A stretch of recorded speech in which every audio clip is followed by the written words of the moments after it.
सांसद राजेश चुडासमानी अध्यक्षतामां district development coordination and monitoring कमिटीनी बेठक योजाई हती। सांसद राजेश चुडासमानी अध्यक्षतामां जिला सेवा सदन इणाज खाते district development coordination and monitoring कमिटीनी મેરેથોન બેઠક યોજાઈ હતી। આ બેઠકમાં સાંસદે સલંગ તમામ વિભાગના અધિકારીઓ સાથે કેન્દ્ર તથા રાજ્ય સરકાર દ્વારા જિલ્લામાં અમલીકૃત વિવિધ કલ્યાણકારી યોજનાની વિસ્તૃત સમીક્ષા કરી હતી। સરકારની જનહિતલક્ષી યોજનાને છેવાડાના માનવી સુધી પહોંચાડવા માટે અધિકારીઓને માર્ગદર્શિત કર્યા હતા। સાંસદે જિલ્લા પંચાયતના પ્રમુખ મંજુલાબેન મુછાર અને ધારાસભ્ય ભગવાનભાઈ બારડની ઉપસ્થિતિમાં સલંગ વિભાગો સાથે જિલ્લાના વિકાસલક્ષી પ્રશ્નો અને સરકારની વિવિધ યોજનાઓના તબક્કાઓમાં ભૌતિક સિદ્ધિ અને ફાળવેલા લક્ષ્યાંક અને પૂર્ણ થયેલા કામો, પ્રગતિ હેઠળના કામો, પૂર્ણ ન થયેલા કામો વિશેના કારણો અંગે વિસ્તૃતમાં ચર્ચા કરી હતી। સાંસદે પ્રધાનમંત્રી આવાસ યોજના, સ્વચ્છ ભારત મિશન અને પ્રધાનમંત્રી કૃષિ સિંચાઈ યોજના, મનરેગા તેમજ ઉજ્જવલા યોજના, આંગણવાડીની યોજનાઓ તેમજ પોષણ કાર્યક્રમો તેમજ મિડ ડે મીલ સ્કીમ તેમજ નેશનલ હેલ્થ મિશન તેમજ બેટી બચાવો બેટી પઢાઓ, પ્રધાનમંત્રી ખનિજ ક્ષેત્ર કલ્યાણ યોજના તેમજ આરોગ્ય ક્ષેત્રે થયેલા કામો, સમાજ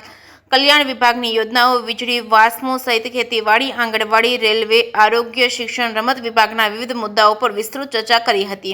નાગરિકોની વિવિધ સમસ્યાઓને લઈને જનપ્રતિનિધિઓ દ્વારા અધિકારીઓ સમક્ષ મુશ્કેલીના નિવારણ માટે રજૂઆતો કરવામાં આવે છે, તેનું સત્વરે હકારાત્મક નિરાકરણ આવે તે દિશામાં કામ કરવા માટે સાંસદે અધિકારીઓને જરૂરી સૂચના આપી હતી અને તાલુકા જિલ્લા સ્તરે પરસ્પર સંકલન સાધીને તમામ તાલુકામાં વિકાસના કામો વેગતા બને તે માટે સૌએ તૈયારા પ્રયાસો કરવા જોઈએ તેમ જણાવ્યું હતું। જે કે ગુજરાતી સાથે મહેશ વાજા, સોમનાથ।